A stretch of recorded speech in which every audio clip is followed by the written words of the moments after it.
Des connecteurs de tout type et taille sont utilisés sur la flotte du groupe Volkswagen. Vous les trouverez partout sur votre moteur. Capteur son lambda, capteur de débit d'air, capteur de contrôle de débit d'air, connecteur pour le niveau du liquide de refroidissement ou de frein, ou encore pour la valve GR, ce ne sont que quelques exemples. Après quelques années d'utilisation, ils commencent à s'encrasser avec des débris récoltés sur la route, du sable ou autre, et cela les rend extrêmement difficiles à retirer. Ils peuvent même être particulièrement faciles à casser. Un accident de la route peut avoir pour conséquence de remplacer ces connecteurs également. Pour préserver le connecteur, la première chose à faire est d'utiliser le bon outil pour le désassembler. Très simple lorsque vous savez comment et que vous disposez de l'outil. Si vous êtes forcé de remplacer un connecteur endommagé, alors nos marques Connect et LaserTools disposent de tout ce dont vous avez besoin, en passant par les fiches, les joints et les cosses jusqu'aux outils pour permettre une bonne réparation. Regardons ensemble comment remplacer un connecteur endommagé. Tout d'abord, retirez le clip de rétention. Il ne suffit que de le faire glisser.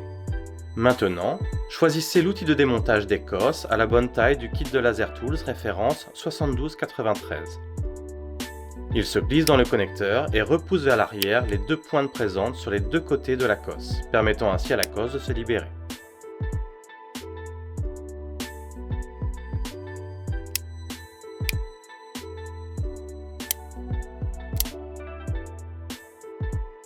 Maintenant, sélectionnez un connecteur identique d'un des assortiments de Connect.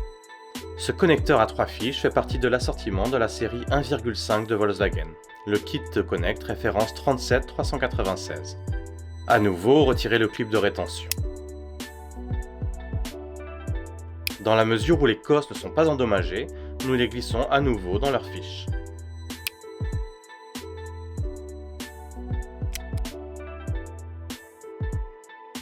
Sécurisez les cosses avec le clip.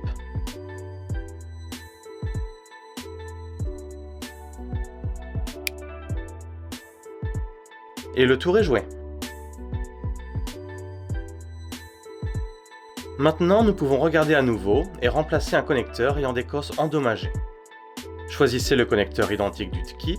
Il s'agit d'un connecteur à une fiche cette fois-ci. Coupez la cosse endommagée, puis dénudez l'isolant du câble. Posez le nouveau joint d'étanchéité en silicone sur l'isolant, laissant le câble nu exposé. La nouvelle pince à sertir de LaserTools référence 7002 est utilisée pour deux sertissages grâce à son épaulement. Le sertissage doit s'effectuer simultanément sur le joint et le câble nu pour ne pas risquer d'endommager le joint d'étanchéité. Une fois assemblé dans la pince à sertir, une seule action unique est suffisante pour les deux sertissages.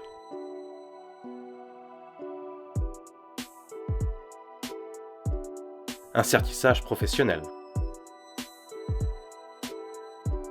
La cosse est maintenant poussée dans le connecteur. Puis, le clip de rétention est repositionné pour aligner les cosses et les blocs en place.